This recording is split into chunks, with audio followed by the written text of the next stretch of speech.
நாங்கள் ஞான இருதயமுள்ளவர்களாகும்படி எங்கள் நாட்களை என்னும் அறிவை எங்களுக்கு போதித்தருளும் என்று எழுதப்பட்டிருக்கிற வேத வாக்கியத்திற்காக ஜெபத்திற்காக எங்கள் தேவாதி தேவனுக்கு கொடான கோடி ஸ்தோத்திரங்கள் உண்டாகட்டும். நாங்கள் ஞான இருதயம் உள்ளவர்கள் ஆகும்படிக்கு அனுக்கிரகம் செய்வீராக. ஞான இருதயமாகிய எழுப்புதல் எங்களுக்குள்ளாக நாடோறும் பெருகட்டும். எங்கள் நாட்களை என்னும் அறிவை எங்களுக்கு போதித்தருளும் எங்கள் தேவனே.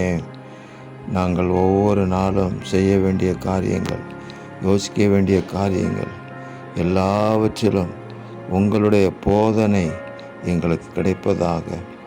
வழி இதுவே என்று சொல்லுகிற உங்கள் சத்தத்தை எங்களுடைய காதுகள் கேட்கட்டும். ஒவ்வொரு காரியத்திற்கும் தேவ ஆலோசனையை நாங்கள் பெற்று தேவ ஆலோசனையிலே ஓடி வெற்றி பெற ஆமென். எங்கள் தேவன் எங்களுக்கு அனுக்கிரகம் செய்வீராக. ஜெயமோ கர்த்தரால் வரும். அந்த ஜெயத்தின் ஆசீர்வாதத்தினால் எங்களை முடிசூட்டுவீராக. இரட்சகர் இயேசு கிறிஸ்துவின் நாமத்தில் ஜெபிக்கிறோம் பிதாவே. ஆமென், ஆமென், ஆமென்.